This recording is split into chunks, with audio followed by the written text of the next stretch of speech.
contractures, depression, seizures, dementia. Chapter 3. What to expect. A stroke happens in an instant, but recovery takes much longer. Every brain is different, and every stroke is unique, so it's hard to know exactly what your recovery will look like. Some people make a full and rapid recovery, while others regain some abilities more slowly. However, there are some general trends in stroke recovery that can help you know what to expect and how to maximize your improvement. Dr. Carmichael and Dr. Roth share their expertise from working with stroke survivors in their medical practices and research. Question 13. What are the stages of stroke recovery? Dr. Carmichael. There are stages of stroke recovery that are fairly well recognized, although there's still some debate about their precise boundaries. Early on, there's the hyperacute stage. This means the stroke and tissue damage are evolving within minutes, so decisions must be made very fast in terms of opening the blood clot or other therapeutic options, often by the stroke neurologist. The acute stage is within the few days following the stroke. It still occurs within the stroke unit in the hospital, but there are no longer medical therapies directed at the vessel that was blocked. The clot opens for everyone within the first 3 days, no matter whether you get a drug or a stent or anything. Now is when we focus on stabilizing the patient, understanding why the stroke occurred, and getting them ready for the next stage of recovery. The next stage is the subacute stage. This happens after the first 5 or 6 days and lasts about 3 to 6 months. It's when most of the recovery occurs. Fortunately, this recovery happens almost no matter what you do. It's spontaneous recovery. So it doesn't matter if a patient is in a rehab unit, at home with therapy, or in a skilled nursing facility. All patients get progressively better during this phase.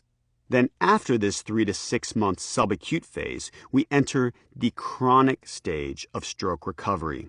In the chronic stage, recovery is still possible, though it may be slower and more task-specific. Whereas in the subacute period, recovery is more general and occurs walking, speaking, and using the arm. In the chronic phase, it's really more about improving on one task at a time, and it requires more effort. Recovery with a chronic stroke is usually in one area that the patient is really motivated to work on. Patients may say, "My walking is impaired, and that's the thing I really want to improve." So they would then focus on rehabilitative therapies toward walking. Or they may say, "It's my reach and my grasp. That's really what I want to focus on." So they would focus on that with a therapist or exercises. It takes more work and more time, but they can make progress. Question 14. How long will it take to recover? Dr. Roth. Recovery differs in every single patient. There are some people who have a more or less consistent upward trend in their abilities, and there are some people for whom it happens in fits and starts, making progress, then leveling off, then making progress again. Sometimes people don't improve a lot early on, and then they start to improve a whole lot later, so it really varies. One thing that's important to keep in mind is that there are 2 broad categories of recovery for people who've had a stroke. It can be the recovery of the impairments, such as improved arm strength, improved leg strength, or improved language and communication, or it can be the recovery of function, day-to-day tasks such as being able to walk, get dressed, or take care of oneself, even if the arm or leg is weak or the language is not fully recovered. The old textbooks often say that recovery stops or slows after a certain point. Anywhere from 3 to 6 months is often quoted. But every one of us who works in rehabilitation sees patients continue to improve long after that. Sometimes it is actually the physical recovery, or what we call the improvement of the impairment, but more often it's actually improvement in the ability to be independent, the ability to do some of the day-to-day activities on their own, or what we call improvement of function. Dr. Carmichael. It's somewhat of a misperception that there's a limit to recovery at a certain time, and unfortunately, some doctors perpetuate this.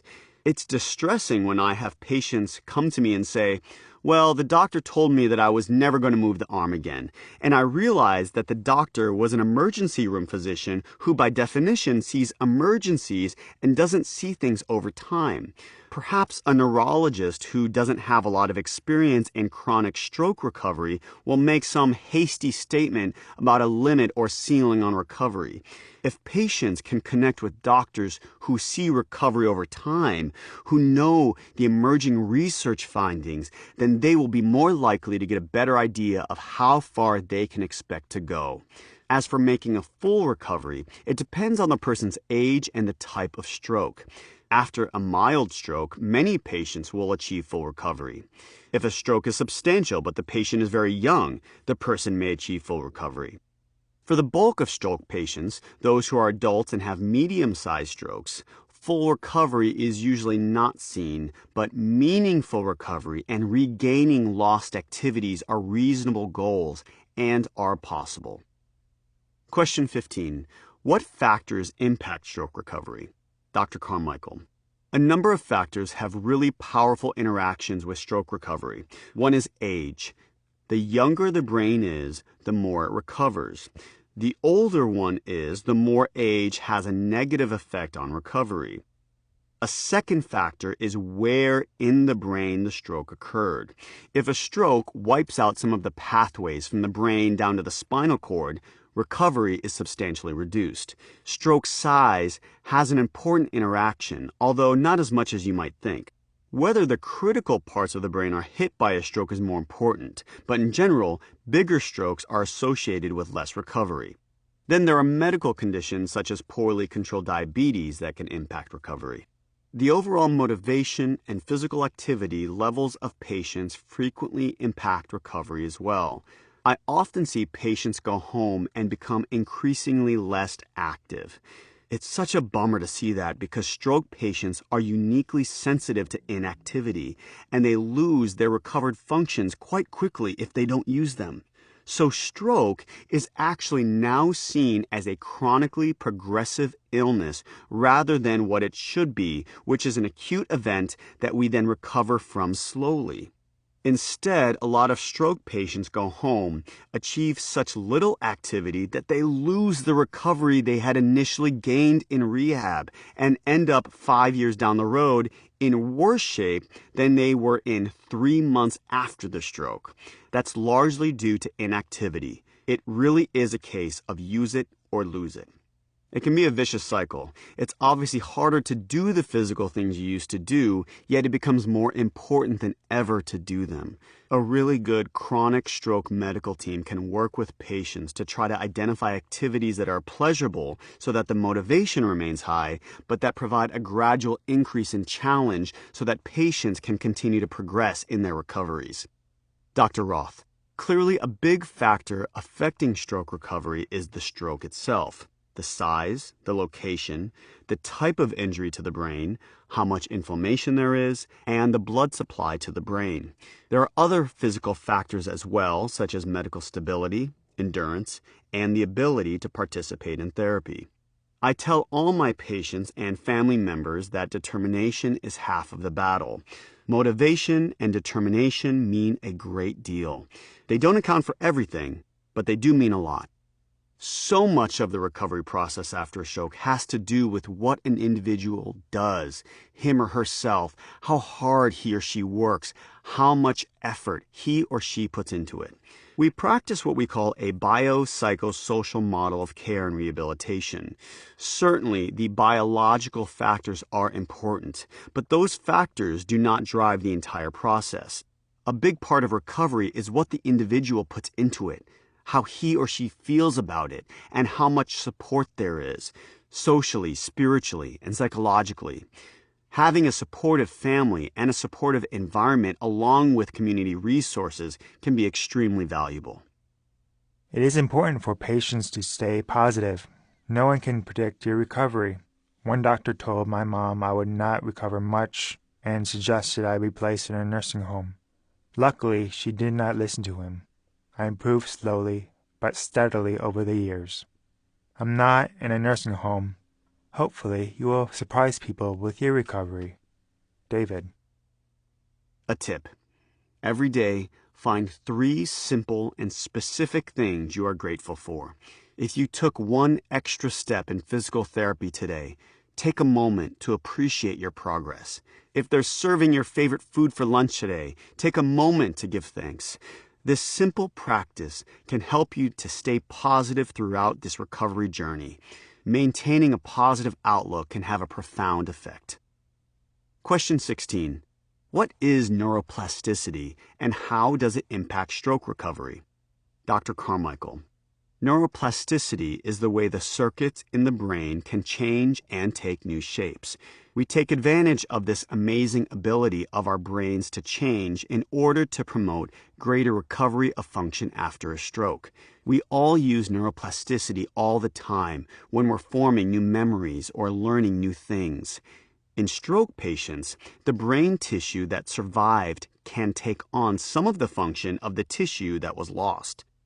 When we image the brains of people recovering from a stroke, we see that the brains are active, but in inefficient ways. Lots of areas are firing, but there aren't clear patterns or networks. Then, as patients learn how to recover through practice and task-specific activities, we see these networks start to become more strongly activated together into a recovery network. So the brain uses the practice and the extra effort patients put in to essentially teach a new network of neurons to perform the function that was lost, whether it's speech or movement or sensation. However, the brain really hates to form this alternative network. That's why it goes away so fast when you're inactive. You can get it back again, but it takes constant reinforcement to keep a brain recovery network active and connected. Question 17. What are some things stroke survivors can do to maximize this neuroplasticity? Dr. Carmichael. There are promising drugs that may become available in the next 7 to 10 years to enhance plasticity and promote recovery. But for now, the main thing is to use the affected function regularly every day. Even though it's a struggle, each day devote time and effort to using the function that doesn't work. 10 principles of neuroplasticity. The best stroke therapies exploit how neuroplasticity works by using repetitive, positive experiences to forge and strengthen pathways in the brain. Here are the 10 principles of experience-dependent neuroplasticity. Number 1, use it or lose it. The skills you don't practice often get weaker. Number 2, use it and improve it. The skills you practice get better. Number 3, specificity. You must skillfully practice the exact tasks you want to improve.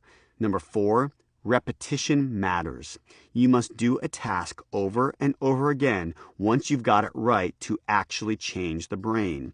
Number 5, intensity matters. More repetitions in a shorter amount of time are necessary for creating new connections. Number 6, time matters. Neuroplasticity is a process rather than a single event, with windows of opportunity opening for different skills at different times. In rehabilitation, starting earlier is usually better than starting later. Number 7, salience matters. To change the brain, the skill you're practicing must have some meaning, relevance, or importance to you. Number 8, age matters. Younger brains tend to change faster than older brains, but improvement is possible at any age. Number 9, transference. Practicing one skill can result in improvement of a related skill. Number 10, interference. Learning an easier way of doing something, for example, a bad habit or compensation, may make it harder to learn the proper way. Whether you're learning a new skill or relearning a lost one, it's clear you must practice the thing you want to get better. There are no quick fixes. I started with no movement on the right side and progress was slow. I'm now able to walk and run without a leg brace. I still can't use my right hand to pick up things or write, but I can use it to hold a napkin while eating. Therapy has also helped me to gain more mobility in my right shoulder and upper arm. Therapy is hard, and sometimes I hate it. But you have to remind yourself that there is no gain without pain. You have to work through it. Focus on how worth it the end result will be. David. A tip. Permanence is what I refer to as a pitfall thought pattern. When we're feeling frustrated or sad, mood-congruent recall in the brain lights up all the memories with the same emotional charge. On sad days, all the sad memories in your brain light up, creating the illusion that you've always been sad, and thus it feels like you will always be sad. The illusions of permanence is thus created. Talk back to this feeling by remembering another difficult time in your life that it felt like it never was going to end, but did. This gives the logical part of you some evidence that can talk to the emotional part of you. It's saying, we've gotten through other tough times, and we'll get through this too. Things will get better. Question 18. What can family members do after a stroke? Dr. Carmichael. It's a very tense time. Emotions are running high. There are usually several family members involved with varying degrees of understanding. Things are moving fast, so it can lead to misunderstanding, uncertainty, and a lot of anxiety. One thing that can help for the family is to establish a structured communication tree with one person taking the lead. Then the medical professionals can communicate well and often with that one person rather than at different times with a lot of people who get a slightly different story each time. Clear communication with one or two designated family members helps to maximize the information the family gets and can act on, and then allows the physicians to move quickly through an emergency situation. Dr. Roth. We rely on the family members to be an important part of the team. Family members can provide a great deal of emotional support. Sometimes it's just by being there, sometimes it's by listening, and sometimes it's by being the ones to encourage, push, force, or bribe, whatever it takes to motivate the individual. Sometimes family members provide a lot of the physical help. We almost always teach families how to do the exercises, how to help transfer a patient in and out of bed, how to push a wheelchair, how to help a patient go to the bathroom. So the training of caregivers or family members becomes a key element in the process. Our role is to provide education and emotional support to the family as well as the patient, so that the family can do everything they can to maximize the rehabilitation of the individual with the stroke. Stroke really does happen to the family, not just the individual. We need the patient, family, and medical professionals to work as a team toward common goals to maximize recovery. Your recovery team. We know that doctors and nurses will be part of the medical team at the hospital, but there are many other people involved, more than you might think. We've already met 3 of the professionals you'll encounter right away. Neurologist is a doctor who understands the brain and helps diagnose a stroke and determines the best treatment. Physiatrist, a doctor who specializes in rehabilitation for physically disabling conditions like stroke and focuses most heavily on improving function in daily life.